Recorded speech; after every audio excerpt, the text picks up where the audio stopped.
Alright, and we should be live. Let's see everything. Well, yeah, there we go. Okay, we loaded the page and we didn't drop any frames. I lowered the bitrate the second time the other day, so hopefully that keeps me from dropping frames, especially during like the easy stuff over here. But yeah, we're back and we are building Urza, Prince of Krug. And when last I left off, we had done the New Capenna commander cards, but not New Capenna itself. So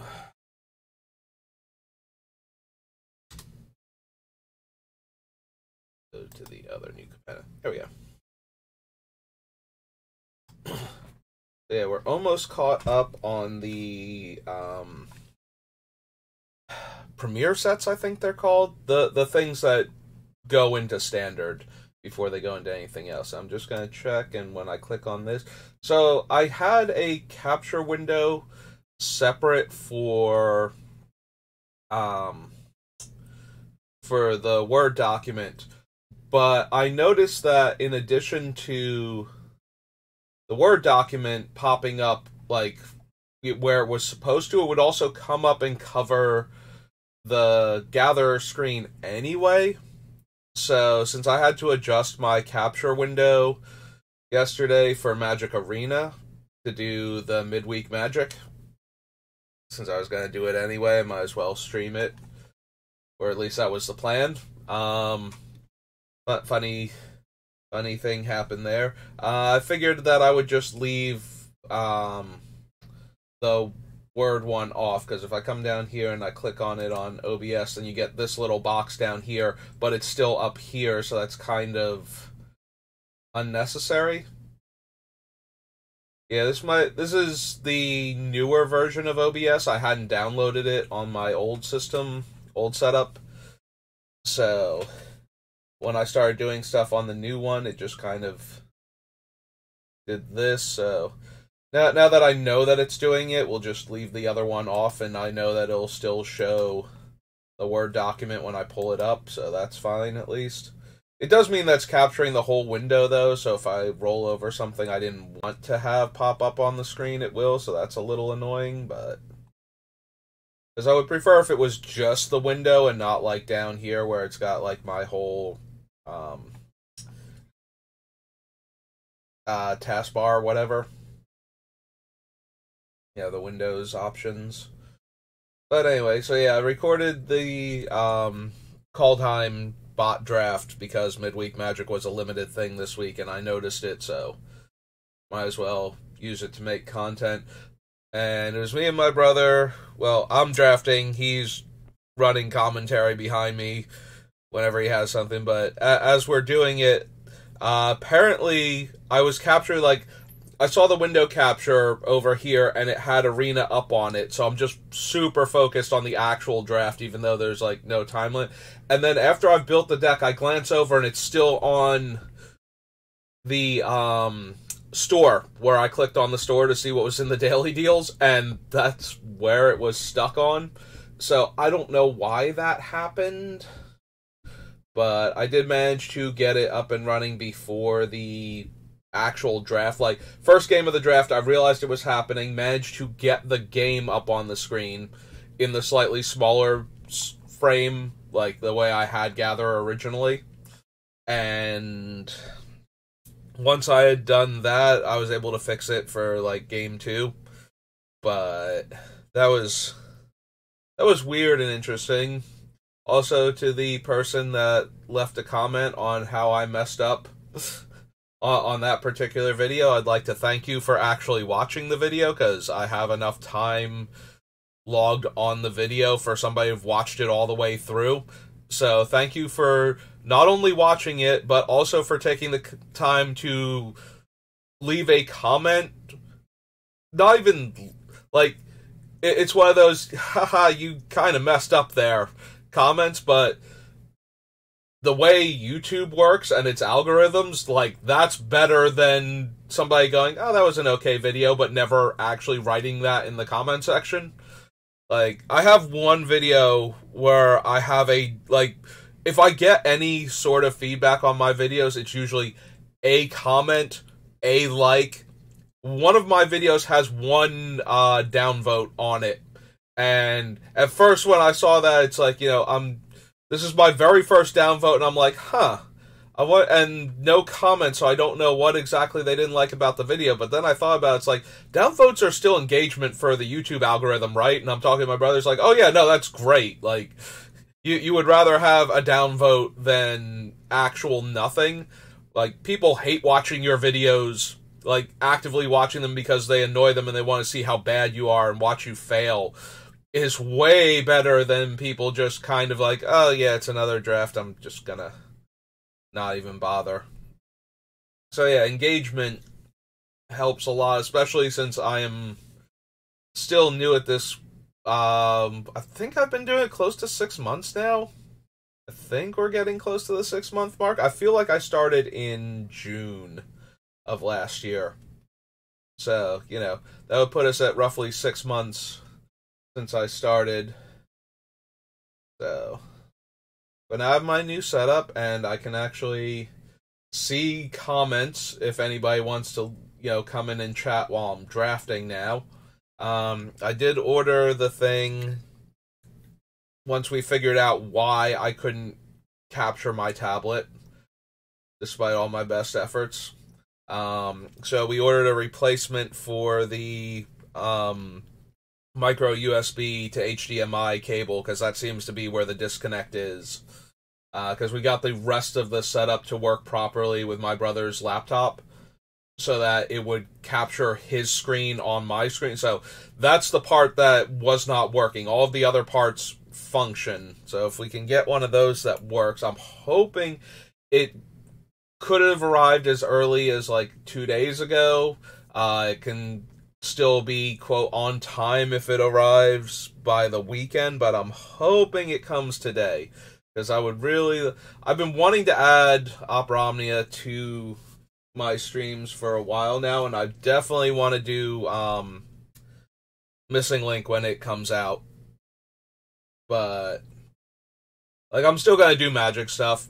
I've been playing this game since 1994. I'm not going anywhere from Magic.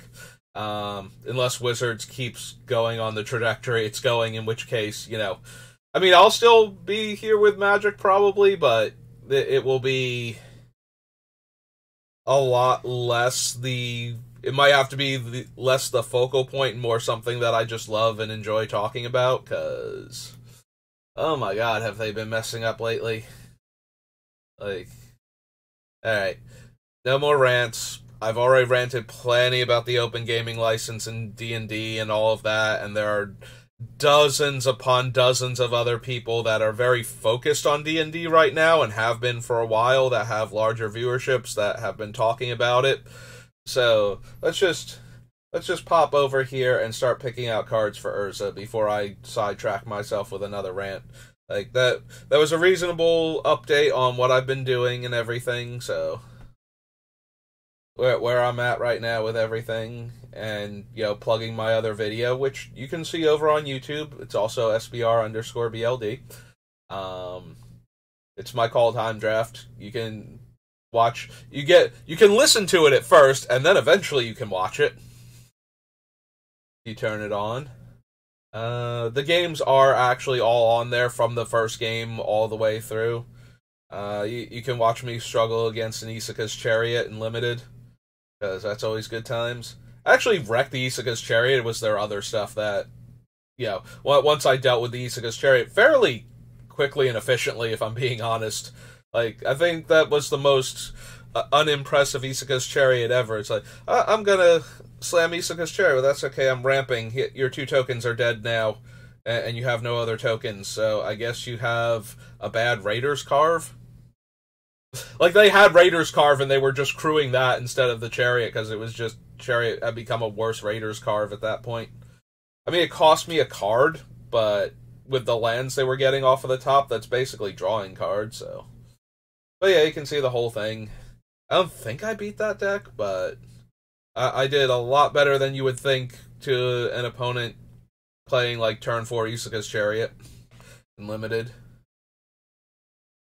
Alright, so the battlefield or attacks, draw 2, then discard 1.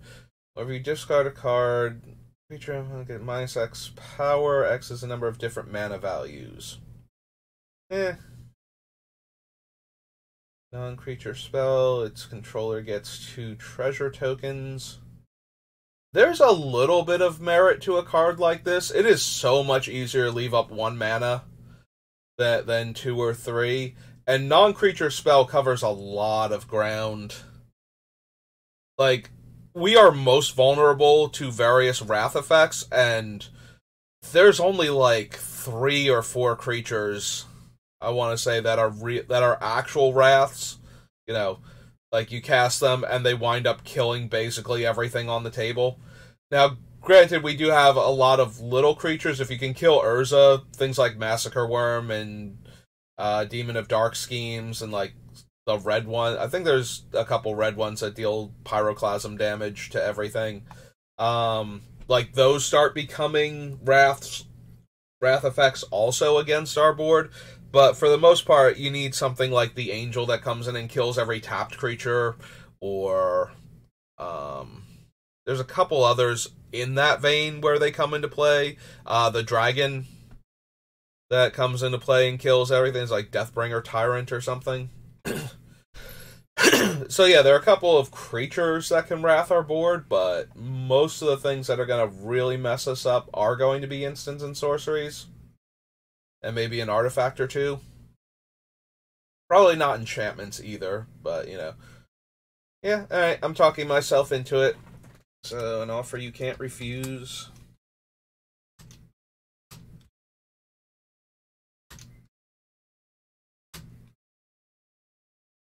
Blue for an instant.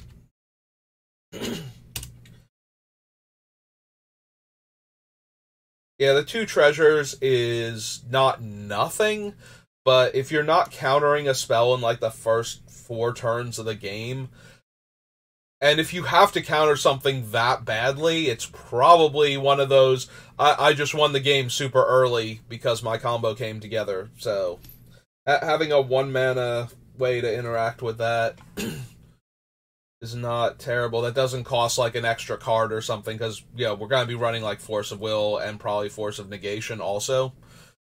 But having something that can just 1 mana instead of 2 cards counter things might also be helpful. If we get to the point where I have too many counter spells as interactions, we'll cut it, but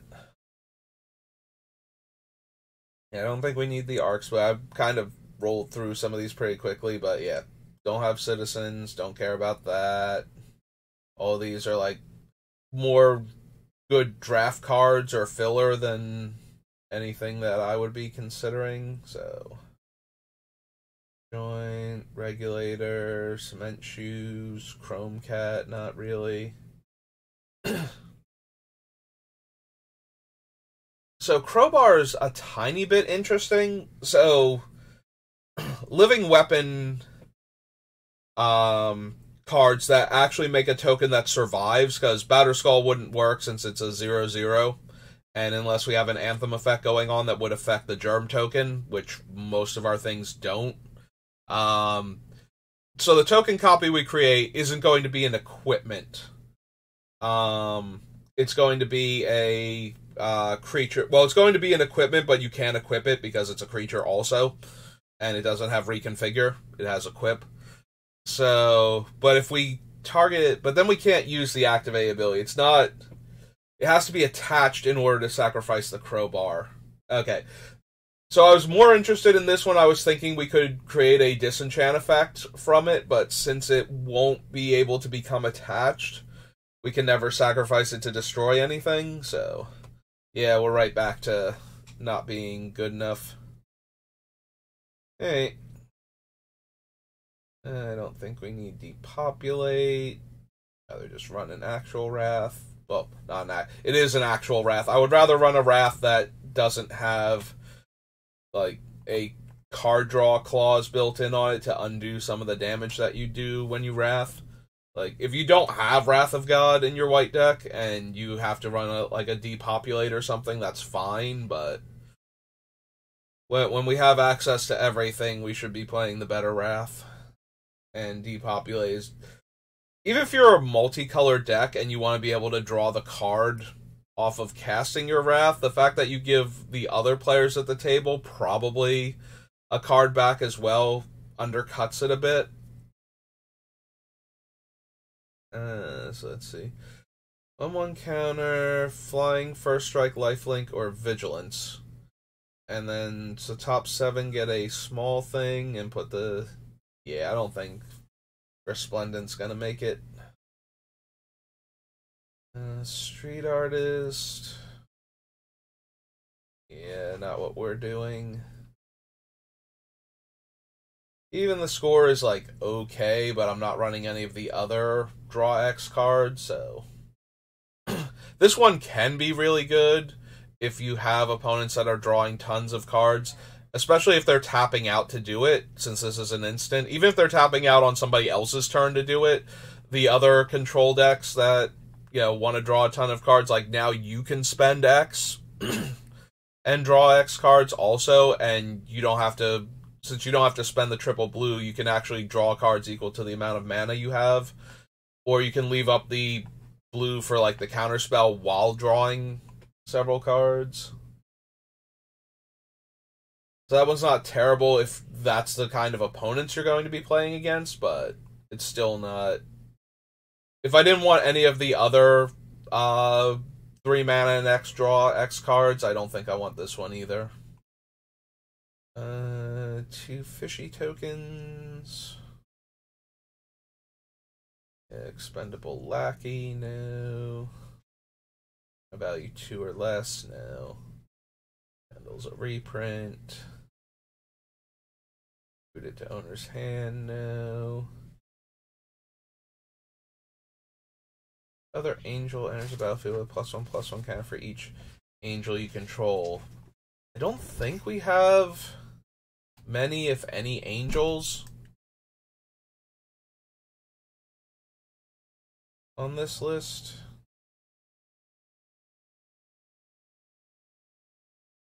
Okay, just checking something there.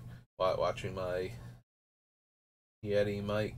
I want to make sure a very specific circumstance for the noise gate was functioning. One of the rare chances I would have to test that.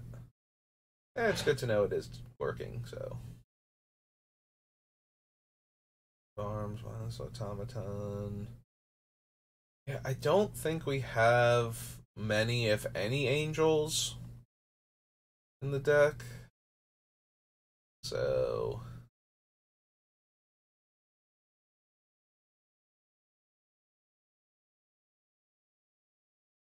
Because the one thing about having, what is her name? Yada, is that if we're making token copies of the angels, each one will get progressively larger with each one that we make until we hit critical mass and our opponent gets buried in the giant angel tokens. But yeah, I haven't seen an angel yet that's making the deck, so like we have like 1 or 2 sphinxes.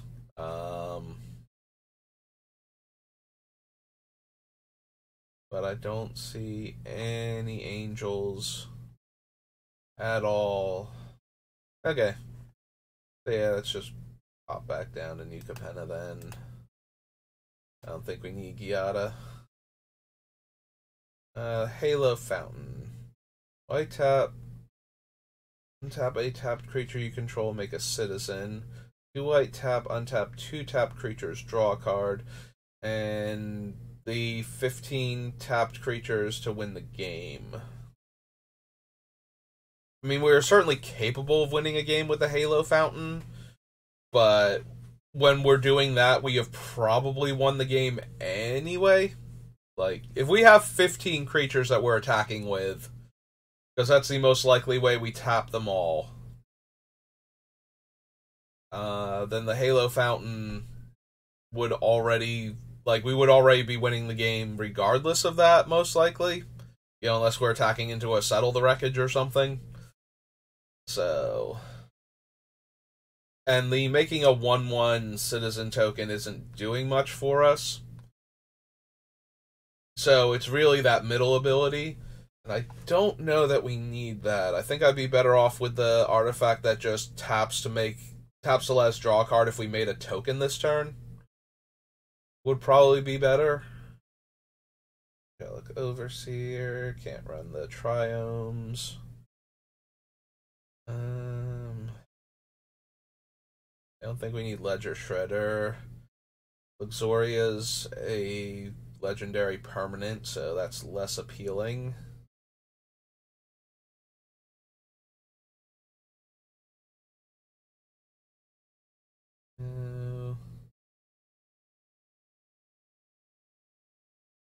Yeah, the limo's not anything. Like, I'd rather run the other O-ring effects over the limousine, I think. Card, no. No, no. Nope. Pickpocket, no.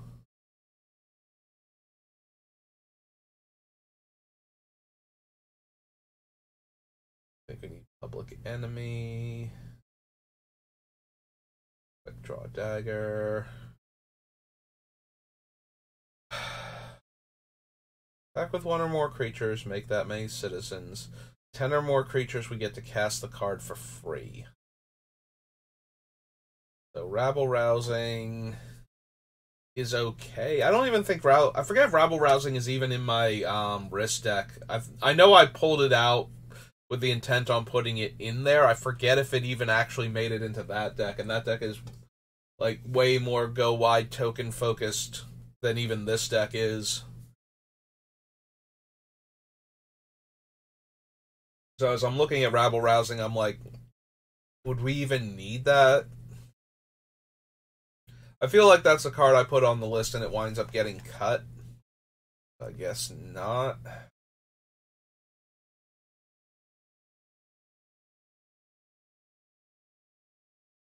Reservoir Kraken, not as terrifying, not as inducive to your opponent letting you get a bunch of 1/1 unblockable fish tokens as it would be in a constructed format where you spend 4 mana and you have a 6/6 that's difficult to interact with. With Trample, for that matter.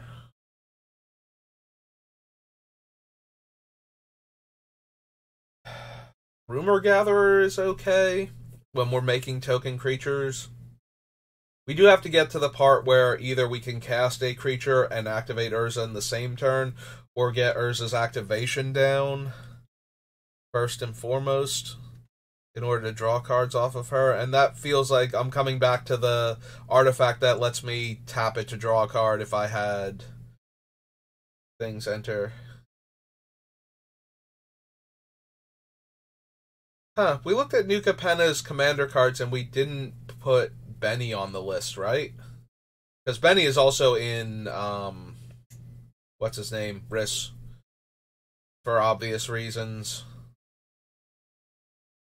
Yeah, we might want to go back and add Benny. Like Benny Brax or something. He's got an alliterative name. He's got Convoke, and when it's like at the beginning of each end step, if a creature token came into play under your control, you draw a card. Doesn't matter how many tokens, you only get one card, but still. And he's, like I say, he's like a 4 mana 3/2 or something like that. Maybe 3/3. I have to double check now, but yeah. I'm kind of surprised I did not pull Benny. And I remember not getting anything from New Capenna. Like, he's not in the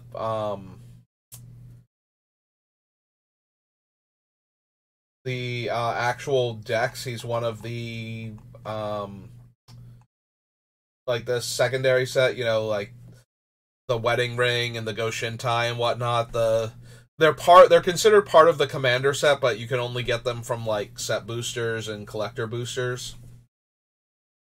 Yeah, I'll have to go back and add him because I'm pretty sure he should be in this deck. Abilities of the chosen permanent can't be activated. Scheme Fence has all activated abilities of the chosen permanent except for loyalty abilities. You may spend mana or mana of any color to activate those abilities.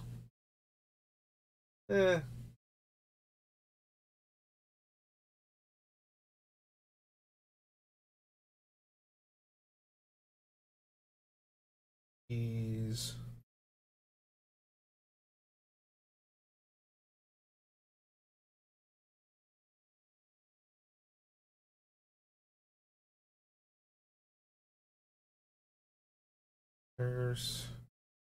Field Agent.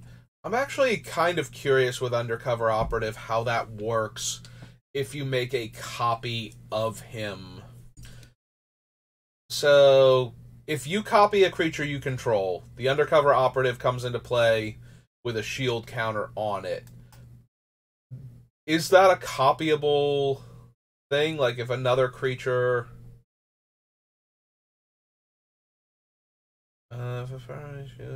permanent. Yeah, these are all just shield counters in general. Because I'm wondering if I copied something with the operative and got the shield counter on it, would I get another shield counter if I made a token copy? Because whatever the undercover operative becomes its copyable characteristics. So as long as it's not like if it came into play as itself, like I chose not to copy anything, and then I had an Anthem effect, then making the token copies would definitely get shield counters if I have them copy other stuff that I control. But since it would be a copy of the other thing, I don't think it would get the shield counter even if the thing that I copied was one of my own creatures originally. Like, I don't think the shield counter becomes a copyable effect, because I don't think the undercover operative has that ability anymore. Like, it modifies how it comes into play, so by the time it's in play, it wouldn't have that game text anymore, and it wouldn't need it. Like, some clones say, and has this ability just to stop situations like that, where it's like, well, would I get the thing? It's like, yes, you would. It maintains the ability afterwards, so...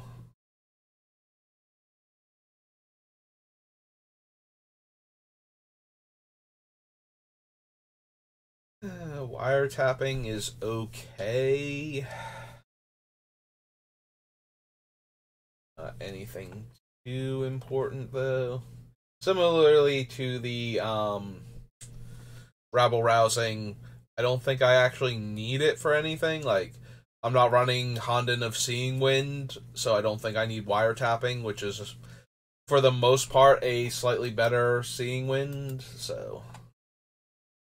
Alright, real quick. So that should be Alchemy, and this should be Commander. Alright.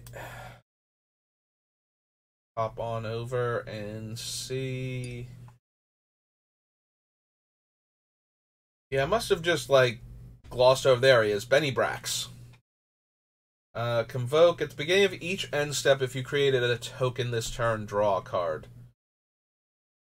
Yeah, the fact that he doesn't even need to tap or otherwise invest any mana. He is a creature, so he is kind of vulnerable in that regard, but he should have at least been on the list for consideration, and I feel kind of bad that I managed to skip over him that easily.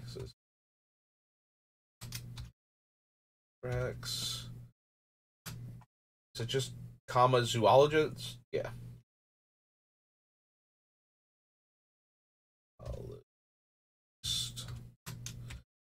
It's 3 white for an elf druid. White, elf, druid. 3/2. Okay. Yeah, I just had to fix it. I think I got sidelined by the boss's chauffeur. Like, I was scrolling down, managed to gloss over him and see this thing, and started focusing on that. But yeah, Benny's definitely something I needed to consider for the deck. Alright, so that was Streets. After Streets was Dominaria United. Okay. All the sets start to blur together after a while. Alright, so we head on over to Dominaria.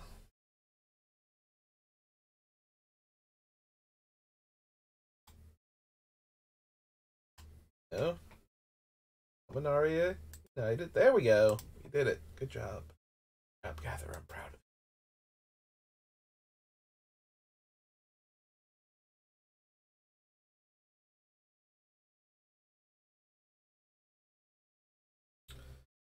Hey, beginning of each player's draw step may draw an additional card. If they do, their spells cost 2 more this turn.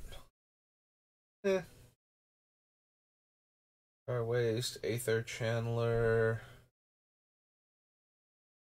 Also, Going to Peacekeeper. Can't run the Archangel.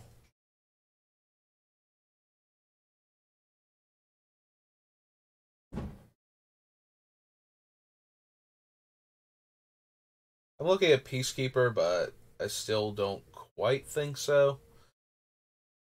Flurry Blast, no. Can't run that thing. And List, no. Can't run that. Care about that. No, no. Can't run. No, no. Combat Research. Yeah, I don't think so. Slightly better than being forced to attack with it every turn for the thing from Ixalan, but still not. Like, we're not running Curiosity, so I don't feel the need to run any Curiosity variants. Cosmic Epiphany, wasn't that from... Oh, did they list the stupid Jumpstart rares in the main body? I don't think I ever noticed that before. Or if I did, I forgot that I had noticed it the last time I saw it. Because I'm pretty sure this is from the Jumpstart packs. I don't think it's supposed to be from the Commander set.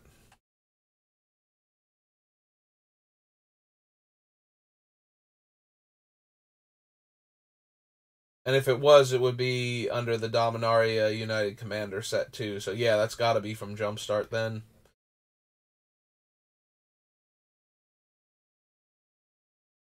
Hey, moving on with my life. Alright, so additional cost to cast blue permanent spells. You can pay 2 life to make it cost blue less. Whenever you cast a blue permanent spell, draw a card, and the white one gives me a 1/1 white soldier creature token. I don't know how many colored permanents I'm going to cast. Like, a lot of our permanents are going to be artifacts. By design, we will obviously have, both blue and white creatures and enchantments and whatnot in the deck. I just don't know how many at the end of the day. Like, the deck is very colorless heavy for being a white-blue deck, but yeah, I don't think we need either of them. Also, neither of them is, like, super on point. Like, the white one is making soldiers, but they're not artifacts, so they're not getting buffed by Urza. And we have very few soldier payoffs in the deck. And I'm not even 100% sure we're going to be running all of them, or any of them. So I adjust my spot in the creaky chair. Blinks the creatures that crew it, or one of the creatures that crewed it. Oh no, each creature that crewed it this turn. Okay, but not anything super important. Scry 2, discard a card to give it indestructible. No. Haughty Jin is instant sorcery based. Probably not. Go to intervention. Where did I get intervention? I think I saw heroic and then I saw instant and tried to make it intervention. No to heirloom. Top 5 cards, land among them, rest on the bottom in a random order. If you didn't put a card in your hand in this way, draw a card.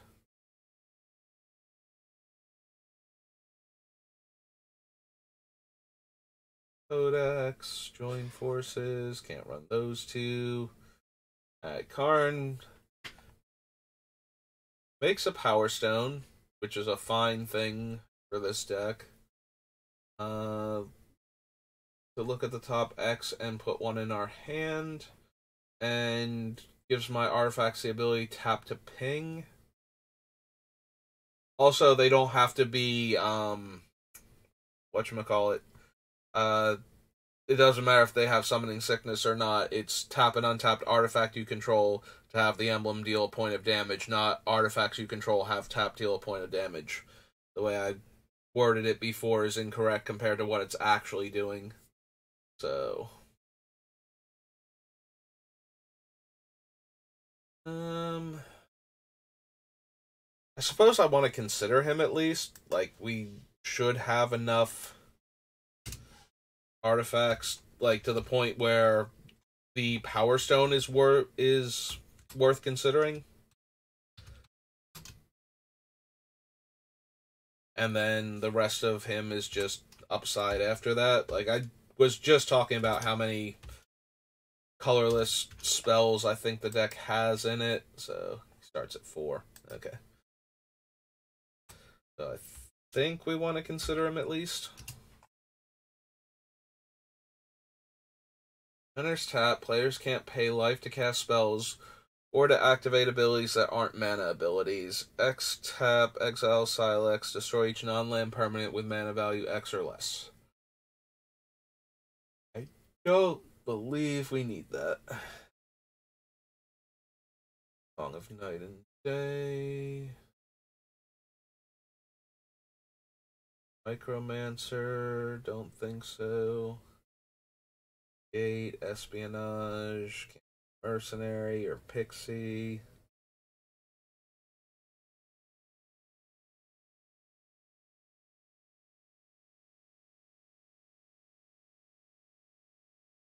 Don't feel like I need Plaza of Heroes. I have so many colorless lands in this deck already and non-basics. I feel like I don't want to add any utility lands that aren't doing what those things are already trying to do to begin with. You know, like, and just run the best ones out of them. Like, yes, it can tap for blue or white mana, but I kind of want fetchable blue-white lands at that point, I think. Yes, instant or sorcery spell, you may tap 2 untapped creatures to draw a card. Yeah, this Raft doesn't care at all about anything historic related, so don't really need him. With mana value 3 or less from your graveyard. And then the next time it goes there, it gets exiled and I gain 2 life. Pretty sure Redeemer was the white jumpstart card. Right? Because it was Brothers War that was the dog.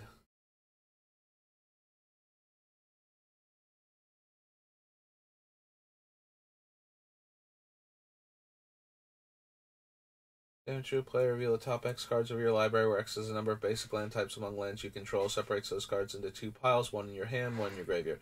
So with the way our deck is, we would put down 2 cards, and then we would choose, unless the opponent wanted to put both of them into a single pile for whatever reason, we would get whichever card we wanted out of the 2 cards. Other than creature or land, spells you cast of the chosen type cost 1 less to cast. Exile them and return them to the battlefield under its owner's control at the beginning of the next end step.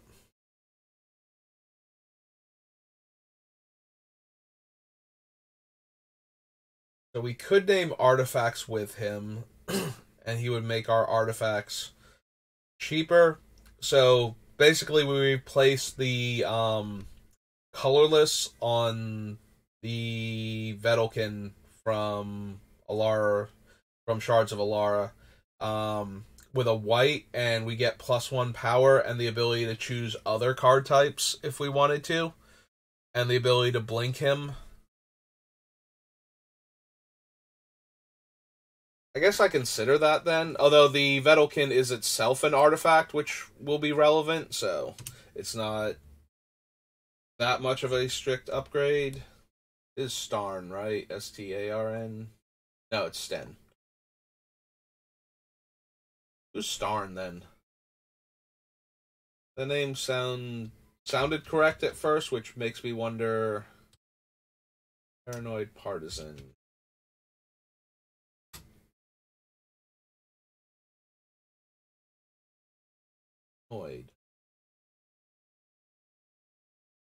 White, blue, and human wizard cheat.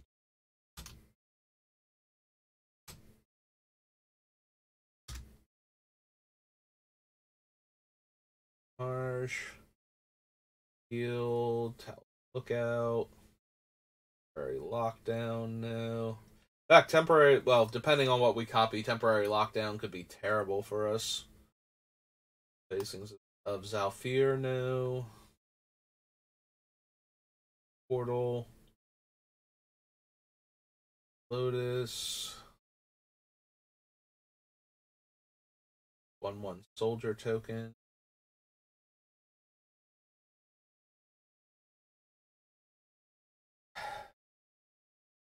Yeah, I don't even think we want the Valiant Veteran, and that's a 2-mana Lord for all of our soldier tokens, but that's not really what our deck is doing, so...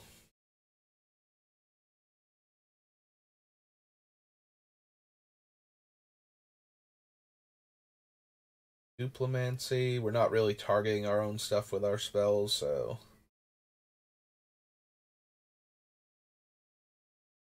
Mindsinger... all these. I don't think we want the Weatherlight. Phyrexian creature. Whenever creature dies, put a counter on it. Then draw a card if it has 7 or more counters on it. Otherwise, scry one. So first you scry one. Then when it's got 4 counters on it, it's a 5/5 flyer. Then when you get to 7 counters, you get to draw a card.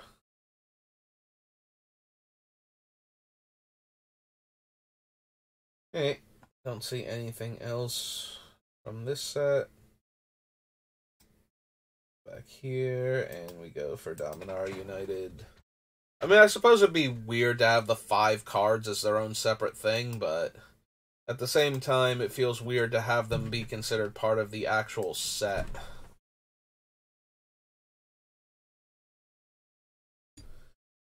So for commander cards... Oh, right, we also have all of these, too. At least they're listed over here now. I don't think they were actually on the list before. Because I remember having trouble finding any of them. Ayesha Tanaka. Attacks, look at the top 4 cards of your library. Any number of artifact cards with mana value less than or equal to her power. Onto the battlefield tapped. If she had, like, 1 more power, I'd be very, very interested in her. I think 3 would be a sweet spot, but at 5 mana for a 2/4, that has to live long enough to attack, and then we only get the mana rocks that are 2 or less. Yeah, no, like, she's close, but... Don't think so.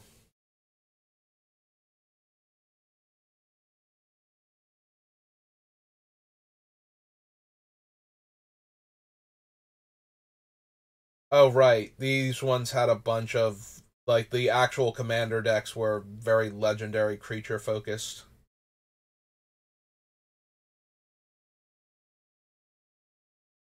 I don't think so. Yes, Merfolk. Yeah, okay. Yeah, I glossed over/glanced at Mihail at first, but I had to go back and make sure I wasn't forgetting something important the way I did with Benny. Player would begin an extra turn. They skip that turn, exile the pendant, return to the battlefield tapped all artifact, creature, enchantment, and land cards in my graveyard that were put there from the battlefield this turn. So it's 5 mana to ambush somebody with that? Probably not. There's the battlefield under your control. Make a 1/1 soldier. The final chapter ability of a saga triggers. Make an angel. Oh, he has green in his activated ability, so we can't run him anyway. Enters tapped, add a colorless, add 1 mana of any color, only to cast multicolor spells. Nope.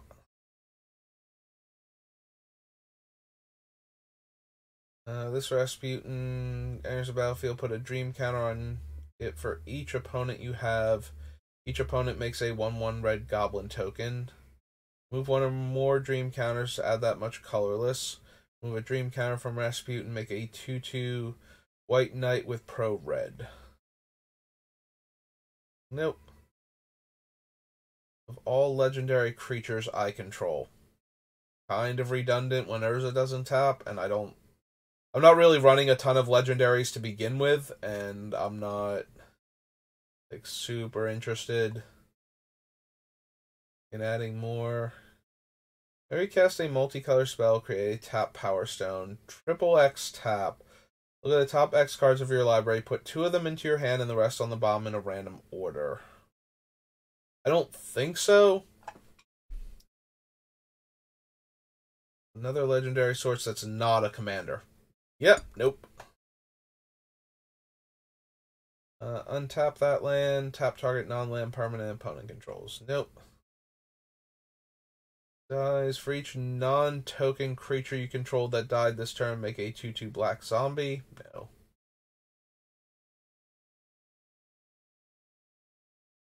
And Zerium is whenever a griffin you control deals combat damage to a player, create a griffin token with flying. Nope. Okay, so is Dominaria United. Then we have Brothers War. And we are technically caught up because we don't have the full...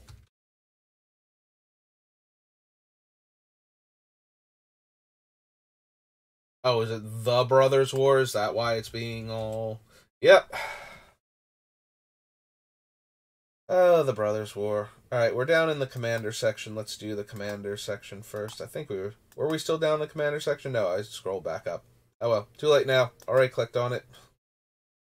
Already searching. Angel of Ruins is a reprint. Okay.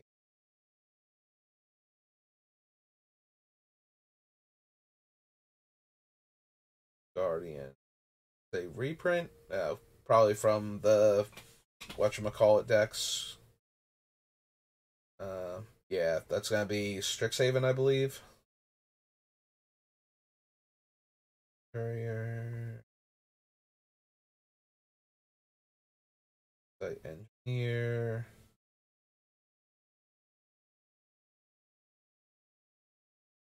Typo of Kalisnin.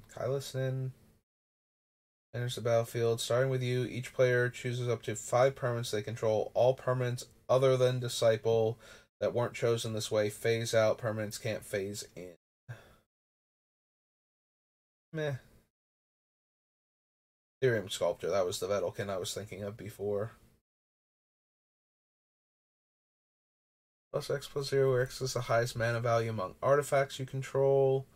Whenever it deals combat damage to a player, it may reveal that many cards from the top of your library. Put an artifact revealed in this way into your hand and the rest into your graveyard. Eh.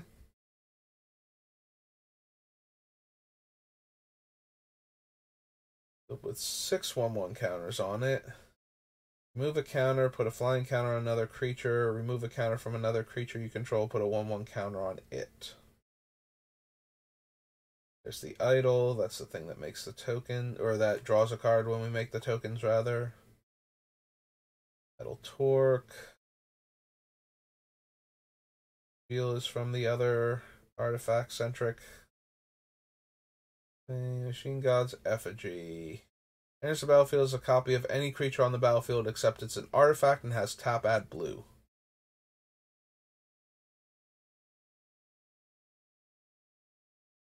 Choose target artifact creature you control. For each creature chosen this way, create a token that's a copy of it. Overloads for 7.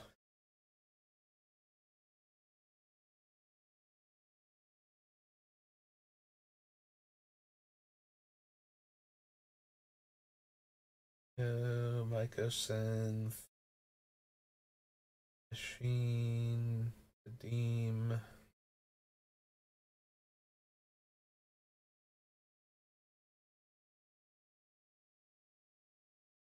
Sandwell, Avenger Ace. As long as an artifact creature you control is attacking, prevent all damage that would be dealt to Sandwell. Whenever he becomes tapped, exile the top 6 cards of your library. You may cast a vehicle or artifact creature spell from among them, then put the rest on the bottom of your library in a random order.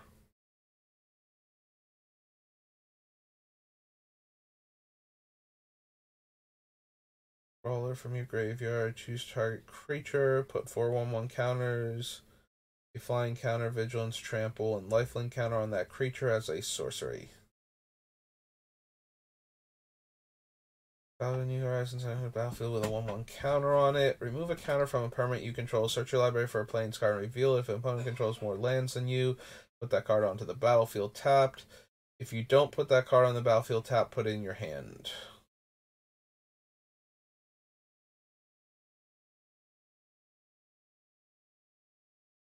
Smelting Vat. Sacrifice another artifact. Top 8 cards of your library.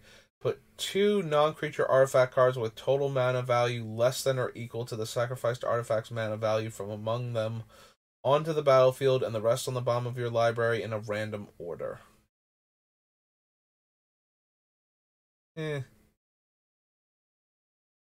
Not terrible, but it's also not particularly good.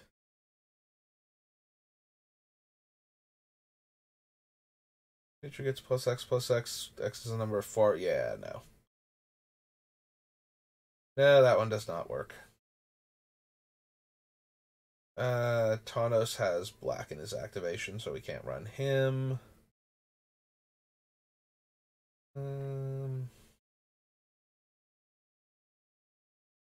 Opter Shop. 1 or more artifact creatures you control die. Draw a card. This ability triggers only once each turn. Make a 1/1 colorless Thopter creature token with flying.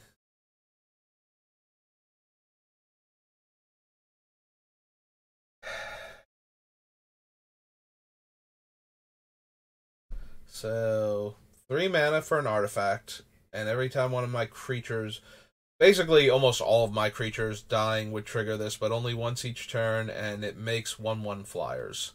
That would be 3/3 flyers with Urza in play. I don't think so.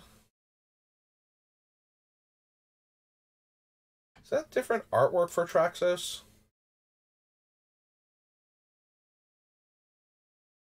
Right? He doesn't normally. Yeah. Okay.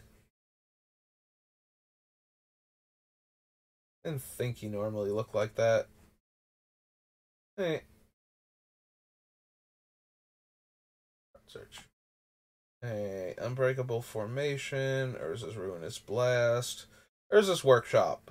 Tap add colorless, Metalcraft tap add colorless for each Urza's land you control. Activate only if you control 3 or more artifacts. So this would tap potentially for 4, maybe 5 with the Saga in play. If we can assemble Urzatron.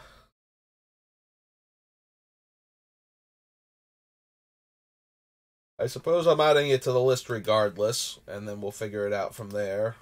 Alright, this is Brothers War Commander.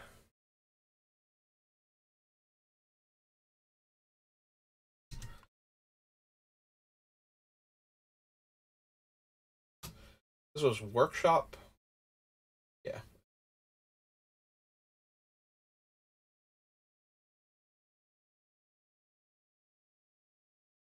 So, which is why I put the parentheses there to begin with, and then kind of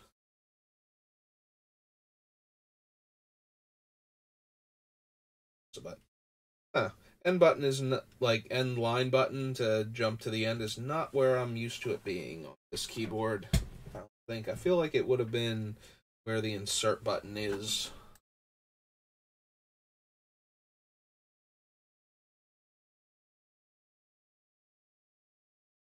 Has to attack to do that though. Also, it's from one of the other commander decks. Permanents you control have Ward 2. At the beginning of your end step, mill 2 cards and exile a non-land card at random from your graveyard. Copy it. You may cast the copy without paying its mana cost. There's the Workshop Elders again.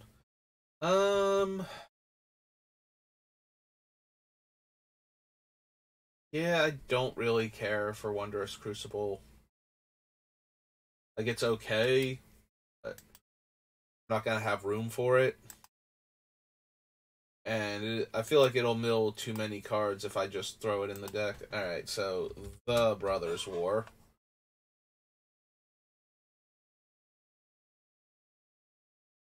Why is there the Brothers' War down there, too?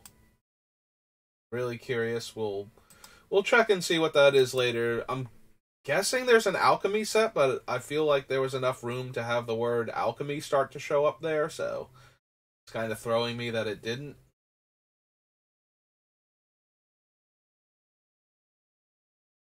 That 3 cards. Put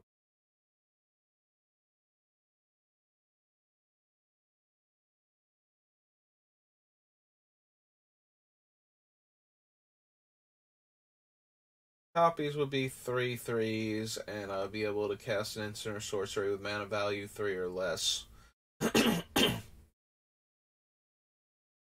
Yeah.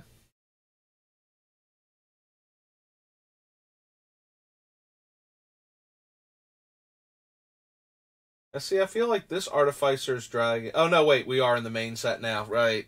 I was about to say, because I'm used to doing the main set and then the Commander set, I'm looking at Artificer's Dragon, it's like, that was also from Jumpstart, but now we're on the Commander thing, but we're not. That's not how that works.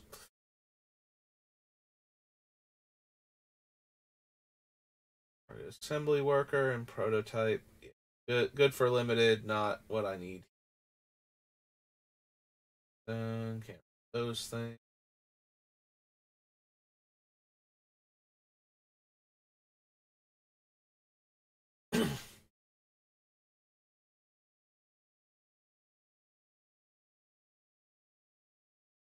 Leveler is okay to copy. Then we get a bunch of 3/3 tramplers that are turning my opponent's things into Power Stones, which, depending on their deck construction, might not even be a thing that they can use. Obviously, they're almost always going to be able to use them for something, but... Like, I'm not even ramping them into an Eldrazi or anything. It would have to be, like, Blightsteel Colossus randomly, or some other Doomsday artifact creature.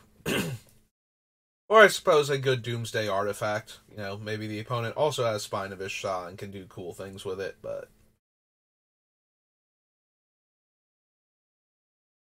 So yeah, that falls into the category of it's okay. It also has the cast trigger, which is nice. And it's something to do with all the colorless mana we can make that is an artifact.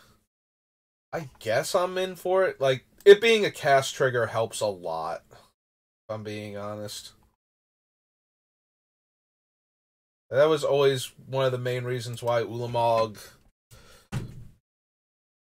is on my short list for a lot of Commander decks, is because you can just get to the point where you can cast him and he'll blow up a permanent or two depending on which one it is.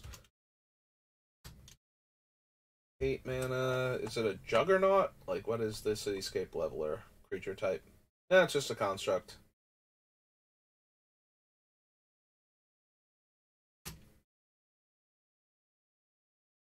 Yeah, any deck where I can ramp a lot of colorless mana, I am always interested in something like Ulamog, so... And Cityscape Leveler is very much like original Ulamog, with the added bonus of it being an artifact and non-legendary, so it already works with everything that we're doing.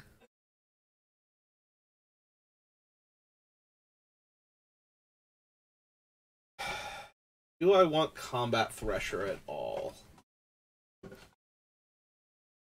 It doesn't really seem to be, like, we can cast it on 3, and then when we copy it, we get 3/3 double strike creatures. Also, it is itself a 3/3 double strike with Urza in play, but we can copy the, like, either version of it doesn't matter, because it only change if it has a color or not, basically, since we'll force it to be base 1/1. But we get a 3/3 double strike that draws us a card when it comes into play by activating Urza, so I don't think so, but ability. No. Synchronize, disenchant. Turn target artifact you control to owner's hand, and 3-tap copy target artifact spell you control.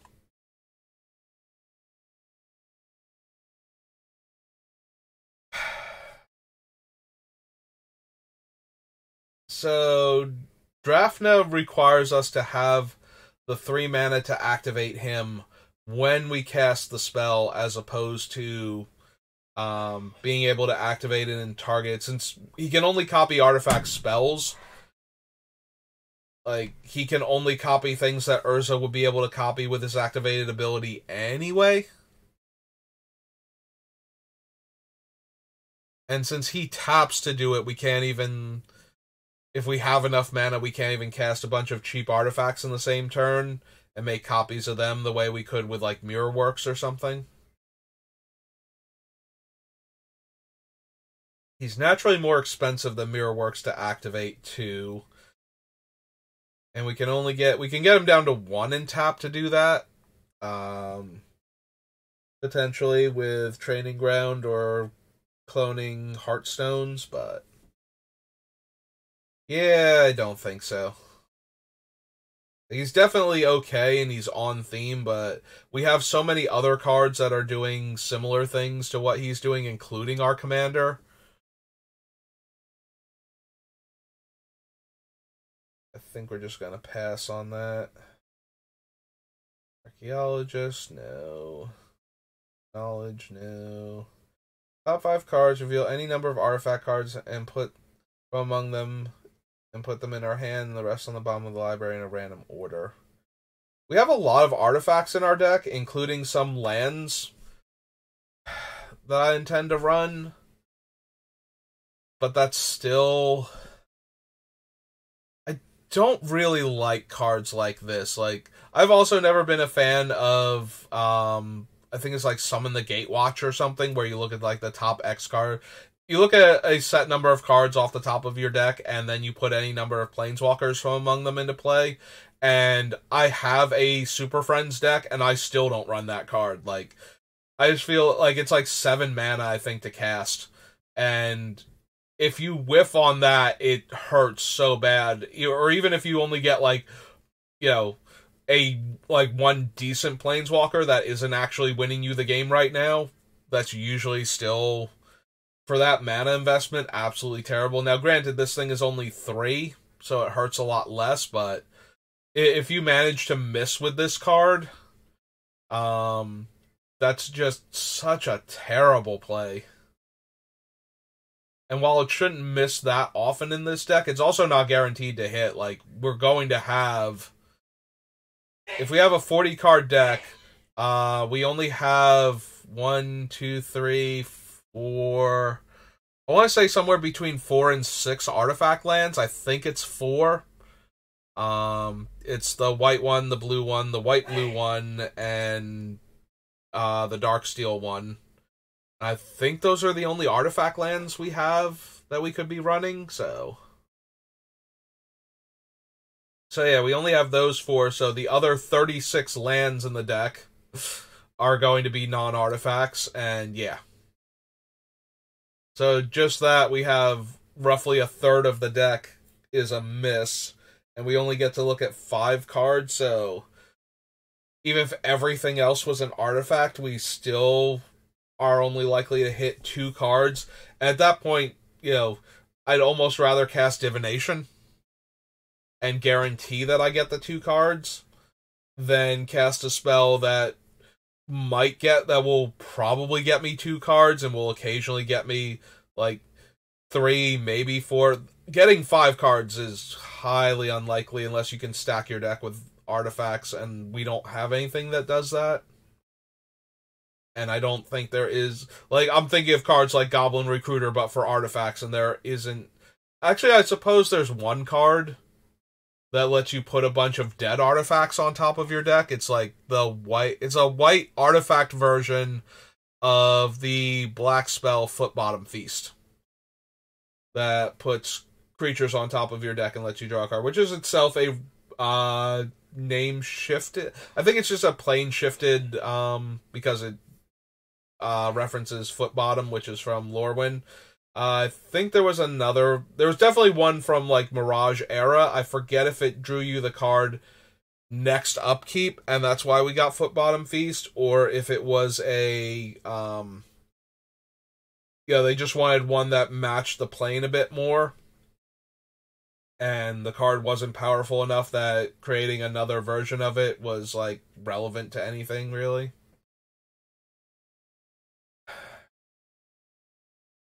So we have a white-blue land that cares about soldiers and can buff all of our soldiers.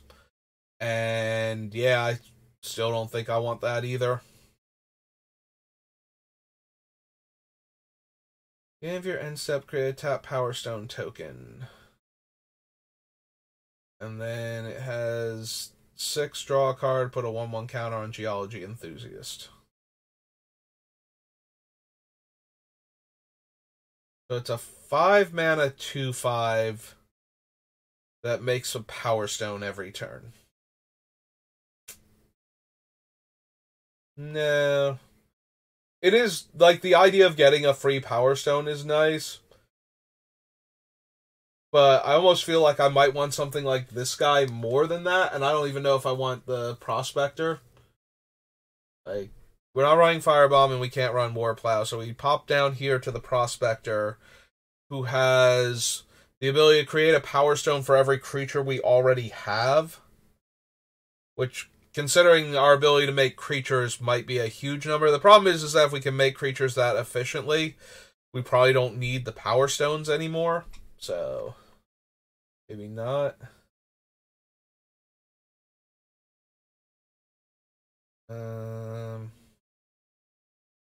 Yeah, I don't think we need Harbin. I know he wants to make his dad proud and all, but I don't think this is the deck for it. If you cast a non-creature spell this turn, top 5 cards of your library for each card type among non-creature spells you've cast this turn. You may put a card of that type from among the reveal cards into your hand and the rest on the bottom of your library. Cost 10 when it's not your turn. Return all non-land permanents to their owner's hand, end the turn. So target non-land permanent you don't control until Trenches leaves the battlefield. Only as a sorcery and only once.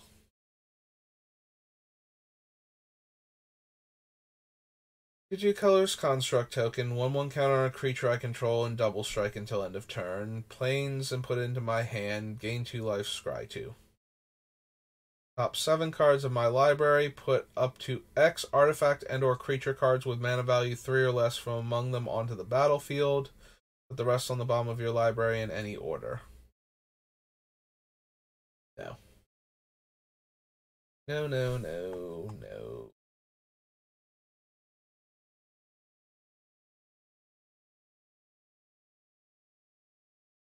Levitating Statue. Liberator, on the other hand, as another, it has flash, and it gives my artifacts flash, and then it grows. The only thing it's really got going against it is that it's legendary. I forget if we have Shimmermere. I know we put Wrath Capuchin, like the first version of him that gives your historic spells flash, into our deck, or into our list, at least. So I think we have to consider Liberator also.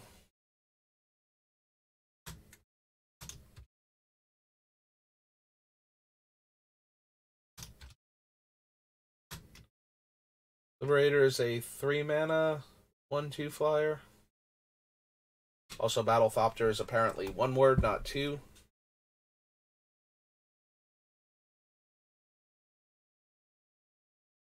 Hit one of the function keys, but okay, my microphone's still going. I'm still live. Yeah, whatever thing it brought up, then I didn't interact with it and it went away. Doesn't seem to have messed up my setup at all, so that's good. So it's a 3-mana 1/2 Thopter.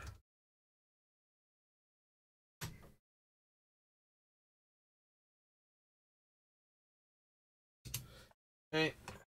Liberator. I don't think we're running Loran. But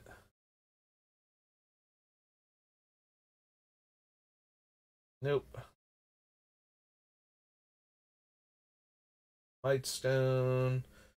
Go to the workers. Becomes an assembly worker, and 1-tap target attacking assembly worker gets +2. No. Can't run those cards. Create X 1/1 colorless soldier artifact creature tokens, where X is the number of soldiers you control. Opponents can't cast spells or activate abilities of artifacts, creatures, or enchantments. That first part is okay. Second part goes well with what I'm doing. Does the entire package do enough, though, to justify a card in a deck? Probably not. Yeah, I don't think so. That's one of those cards where it's like, technically it's doing things that I care about, but it almost feels like it's win more. Like, if I already have enough soldiers that she's making this giant army of soldiers, then I've won the game. Like, that's, yeah, we didn't need to do anything else. And so her making a larger army doesn't really do anything. And aside, like, I mentioned Settle the Wreckage before, but I almost never see that card in Commander, so. Which I'm kind of surprised, actually. You know, it's like, okay, I'm going to kill you now. It's like, no, you're not. Probably should have killed anybody else and left me alone. Platoon Dispenser. Control 2 or more other creatures, draw a card. I'm a little bit tempted. Like, it makes soldier tokens, but more importantly, it's giving me card draw for doing something I'm doing anyway.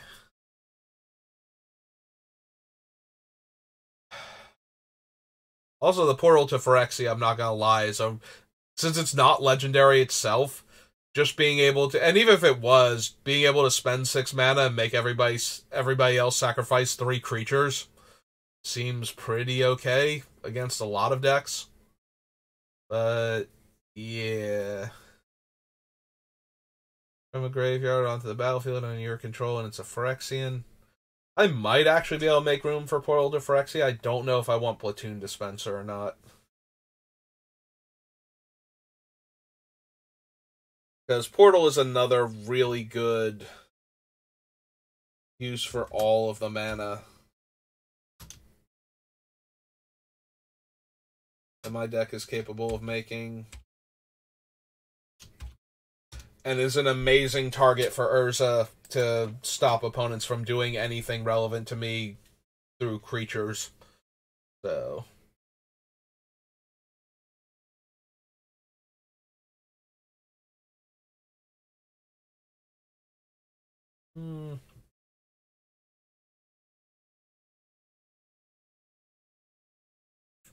Yeah, Platoon Dispenser is fine.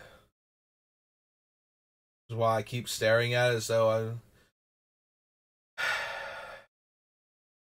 like This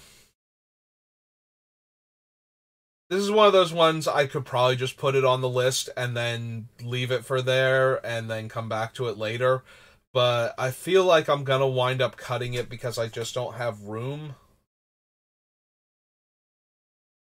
Like, I should have other stuff that's drawing me cards, but if I copy it with Urza, and then have any that. Well, if I copy it with Urza, then I have 3 creatures and I get to draw 2 cards. Like the Platoon Dispenser, Urza, and the copy of it are my 3 creatures. So that would work. But I still don't think I need it. I'm scrolling a bit too fast, although I don't think I want any of these. Can't run the Transmogrant. Artifact or creature with mana value 3 or less from the graveyard. No. Opter, no. Artifact, enchantment, or planeswalker from the graveyard to the battlefield and make a Power Stone. There's the dog.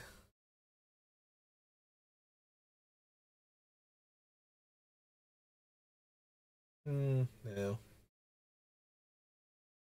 Agent, can't run the green thing.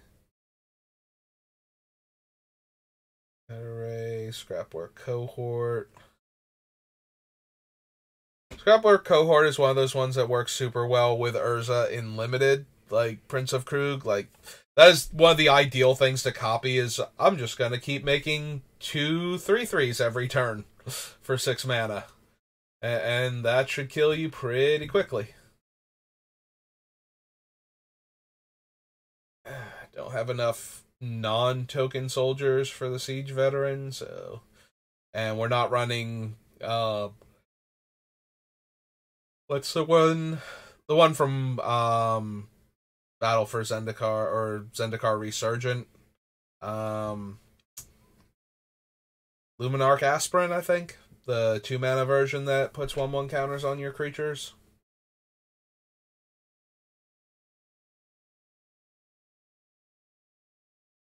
Okay, I kind of want Skystrike Officer, though, I'm not gonna lie.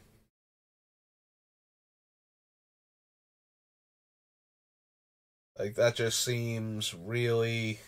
potentially really, really good, and, like, okay if it's not doing anything else too cool.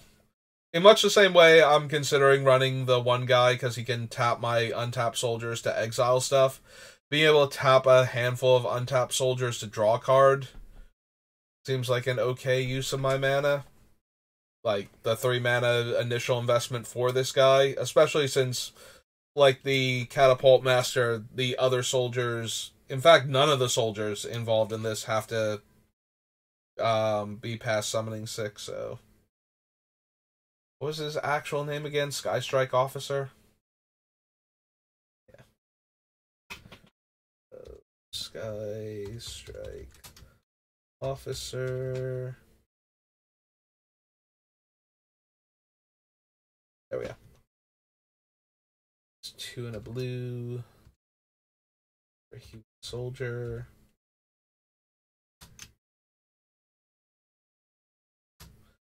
2/3. Alright. That one I have a much easier time considering, because there are going to be times when I can just cast that and then draw a card during that turn cycle, because I'll just have other soldiers from activating Urza or something, and I'll just top deck that guy and cast him, and then I get to tap 3 of my soldiers before my next untap step and draw a card. I don't think we need Stern Lesson. Stone Retrieval Unit is only marginally okay because of the... Like, if I copied him, I would also get a... whatchamacallit, like, the Power Stone. The actual thing that he comes with. So I would make him and a Power Stone at the same time. That being said, it's a 4-mana dude, so... It falls in the category of it's okay. Like, cloning that thing with Urza is fine, because then you're getting more Power Stones to activate Urza more often. So you might be able to get a double activation of Urza if you copy him once or twice. While you're already on 6 mana. Alright, you might have to do it more than once or twice, but still. Unless you're flooding out. Surge Engine loses Defender and gains can't be blocked. 3 mana becomes a 5/5. 6 mana you get to draw 3 cards. You have to do that for each copy, though. Although the nice thing is that means you keep getting to draw 3 cards for 6 mana every time you get it up to that level.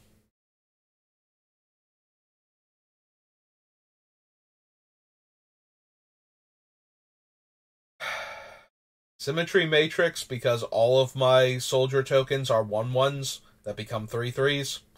So they should always be symmetrical. And therefore give me the opportunity to draw a card for an extra mana.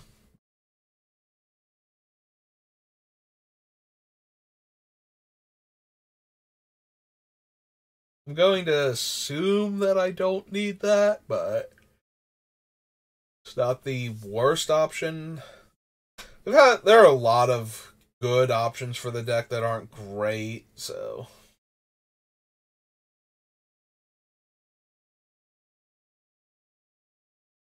Stasis Coffin is legendary. There was a half minute where I'm just like, okay, so Stasis Coffin in and of itself is not great, but 8 mana, I have protection from everything until my next turn. Seems really good, but yeah, since it's legendary, we can't make more than one copy of it without it being an issue trying to make more than one copy of it. We have to jump through all the hoops first, and while being pseudo-immortal is cool,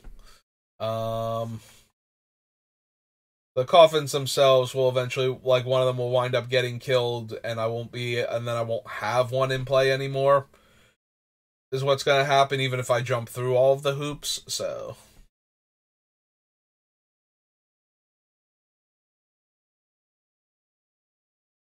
I think we need the anchor. I'm not doing a ton of scrying. These cards...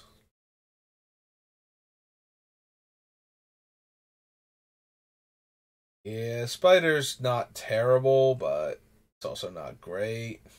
A lot of cards. Lots and lots of cards that kind of fit the theme, but don't do it well enough.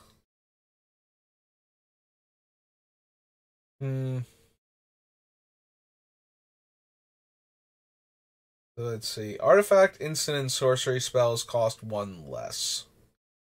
And 7 mana to make him Urza Planeswalker. And the Weakstone Mightstone does have a comes into play ability. So even if I didn't, like, copying is still not great. Like, I'm basically spending 6 mana to draw 2 cards or to give a creature -5/-5, but neither of those abilities are terrible. If I'm copying them with Urza.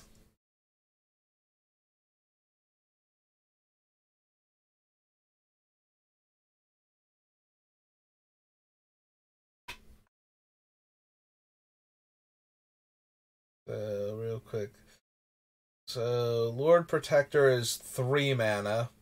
So, he's more expensive than either of the other 2 things that are making my artifact spells cheaper. I ultimately feel like I don't need him. And that he's more of a distraction than anything else. Like, both for and against me, like, it will definitely distract some opponents from anything else I'm doing, as they worry about me assembling actual Urza Planeswalker. But at the same time, I don't think that that's necessarily what my deck wants to be doing, if I get the opportunity to. Well, here's Urza Prince of Krug, so we can go ahead and officially add him to the list now. What about Mini Urza?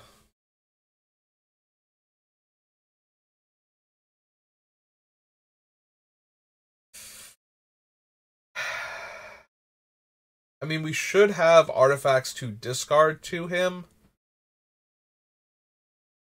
The downside is it's only once per turn. So if we could discard a handful of artifacts that we couldn't cast and get Power Stones to cast new ones, that might be okay, but...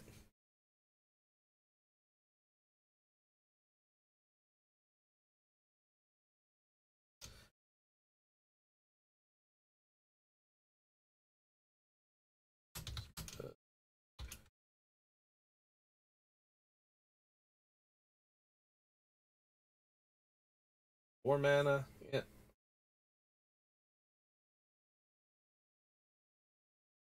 Artificer 2.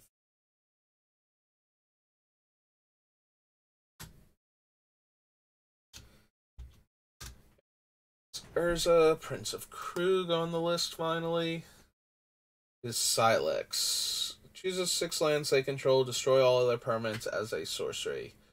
Put into exile from the battlefield, you may pay 2, search your library for a Planeswalker card, reveal it, put it in your hand, and shuffle. Yeah, I don't think we need that. Excuse me. Other soldiers get +1/+1. Yeah, that's not anything. Okay. That was the Brothers' War, so that should be every set up through until Phyrexia comes out. So now we need to do portal sets, which can't have artifacts in them, so I'm expecting all of these to kind of not be a thing. But we'll double check to make sure. I might have forgotten something. I don't know what it's going to be yet, but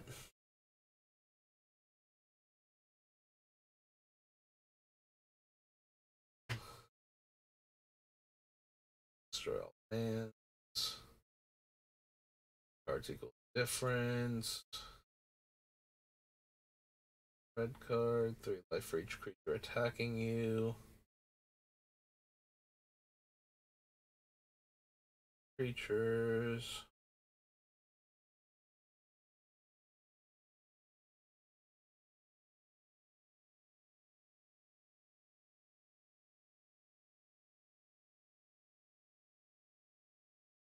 No wait.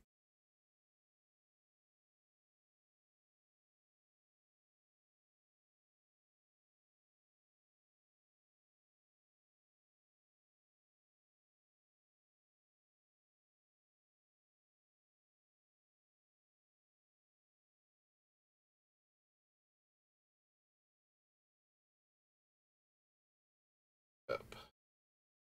This turn, whenever attacking creature deals damage to you, it deals that much damage to its controller.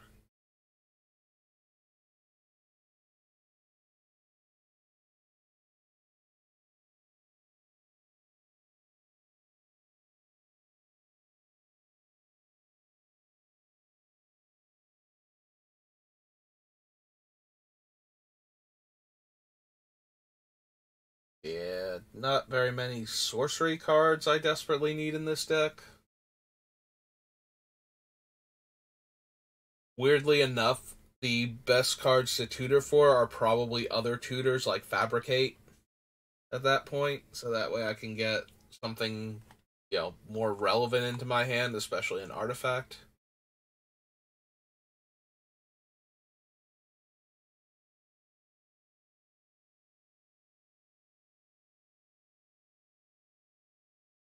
Sorceress.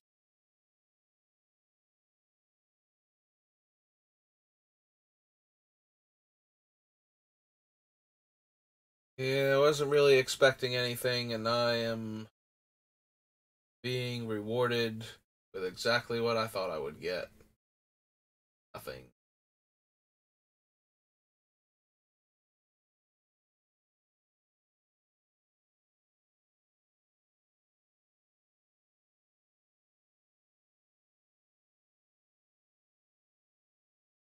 Your target controls.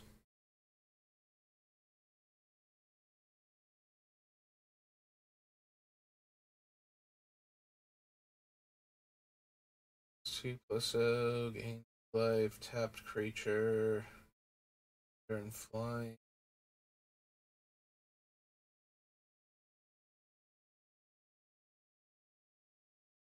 Okay. Portal. Portal 2.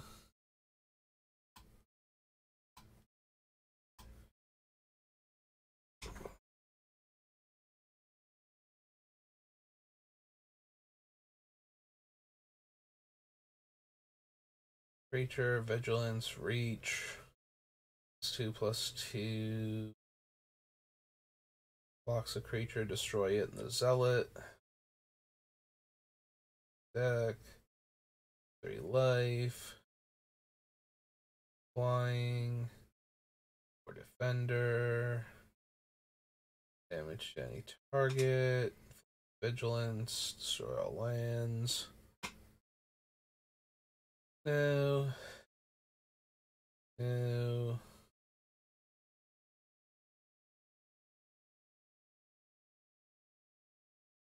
No to all of these so far. Go to owner's hand. Nope.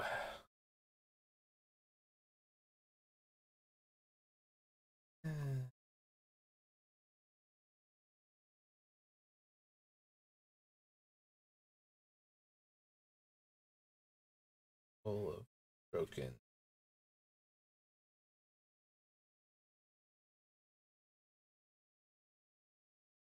Destroy target attacking creature. Sorcery? No.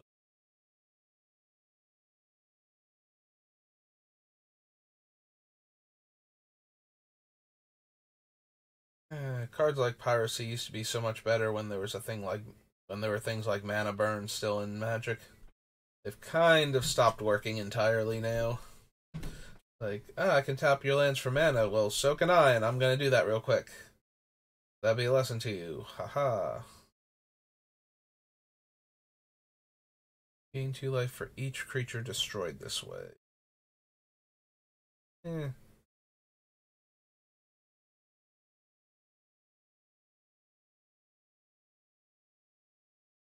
Target attacking creature owner's hand.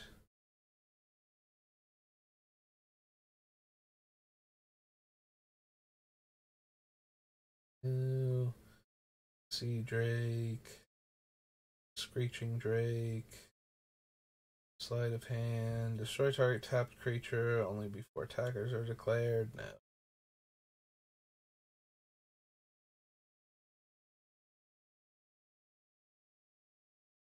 Battlefield, look at target opponent's hand. Tap, draw a card. Activate the ability only during your turn before attackers are declared. 3 life. 1 life.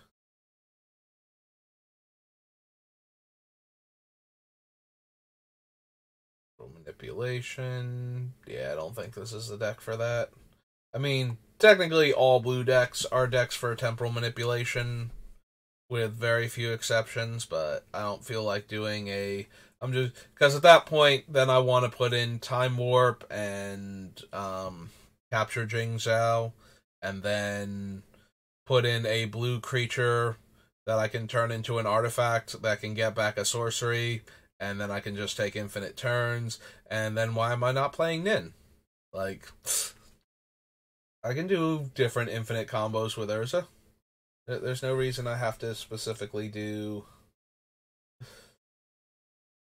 the same infinite combo that I've already done in my other decks. Well, other deck, or one specifically.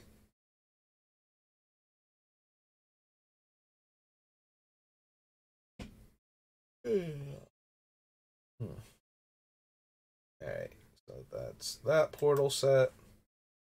Surprisingly, yeah, I'm not expecting anything from any of the portal sets, even Three Kingdoms, because I don't think I need any of the variant cards, like Ravages versus Armageddon type things. And Legends are not great for this deck, so I think most of them are going to be an issue. So unless there's a spell that I'm forgetting about that I would actually want.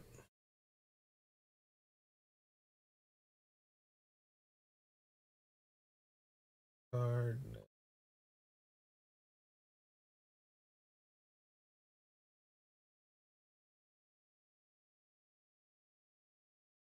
Creature. Target opponent skips all combat phases.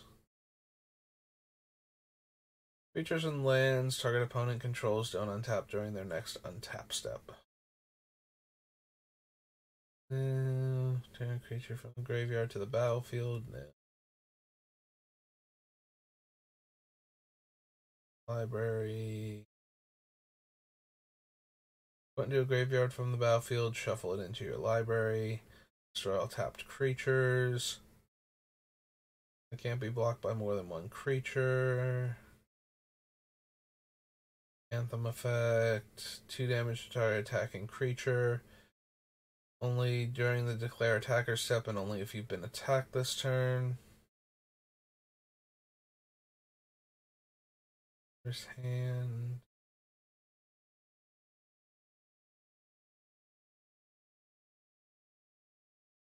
As long as you control a permanent named Guan Yu, Sainted Warrior, or Zhang Fei, Fierce Warrior. Return target legendary creature from your graveyard to the battlefield only during your turn before attackers are declared. Nope.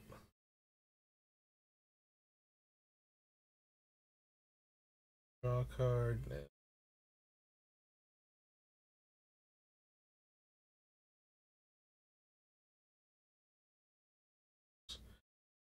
A creature gets +0/+2 only during your turn before attackers are declared. Gain 2 life for each creature you control.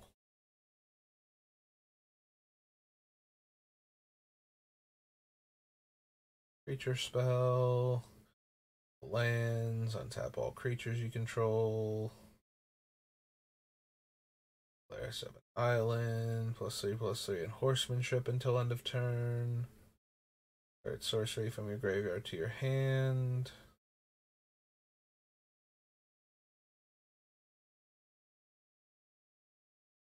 +2 horsemanship. Gain a life, but only during your turn. Vigilance, horsemanship. Life. 4 life. Rest on the bottom of your library in a random order. Young Conqueror enters the battlefield. You may return target creature to owner's hand. All of my creatures have horsemanship. Destroy target tapped creature. +1/+1. Human soldier. +2/+2 until end of turn. 1/+1 as long as an opponent controls an island. Horsemanship creature, random soldier. Damage to any target. Look at opponent's hand. Top 2 cards of a player's library. Attack unless defending player controls an island. Vigilance, horsemanship. Blocks, it gets +1/+1 until end of turn. This defending player controls an island and can't be blocked this turn, only during your turn before attackers are declared. Okay, so that was all 3 portal sets, and we did not get anything as I expected, but I wanted to go through them just to make sure. Alright, we'll do starter real quick, but just staring at the cards is starting to give me that eye strain thing again, so we're gonna call it after the starter set. There shouldn't be that much to look at for starter, but yeah, I'm just like having real trouble focusing on the cards right now, so. Flying Vigilance. No. Draws a card, you gain 7 life. No.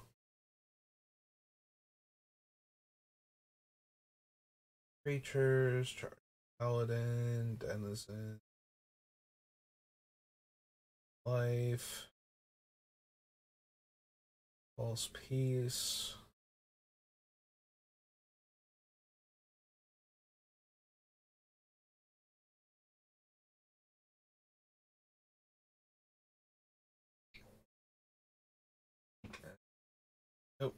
Nope.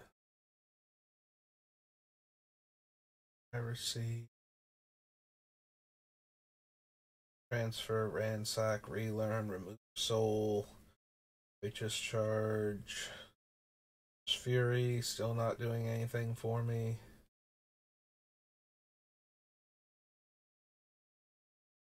Steadfastness.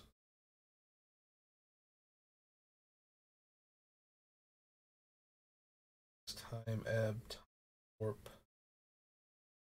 Such a brilliance. It doesn't look like anything. Drix, yeah, Veteran Cavalier. Go to all of these cards. Yep, okay. Alright, so I made it up through starter just for good measure. So we're gonna end here. It's almost a 2-hour stream. So we stopped after starter. So yeah, next time we pick up, we'll be doing the core sets, which always so much fun. The downside to leaving all the things until I'm doing them in order is that because the core sets are separate, now I get to do all of them at once instead of half of them when it's like core set X and half of them when it's Magic Year instead. But yeah, that's going to do it for me for right now. So thanks for watching. We're almost through all the cards because we only have the starter set, or not the starters, the core sets, the commander sets, and a couple of the other side sets like, well, the Warhammer is basically a commander set, but it's got its own section. But things like Game Night and the Modern Horizon sets, like all of those. So you just have to get through those, and then we'll be ready to actually start on deck construction. So thanks for watching. I'll see you next time. I'll probably be back on later. I don't know if I'm going to be doing this or drafting. I might be on tonight if I get that one connector piece I need so I can run Opera Omnia, but I need to actually get that first, so here's hoping. But either way, I will see you next time, and thanks for watching. Have a good rest of your day.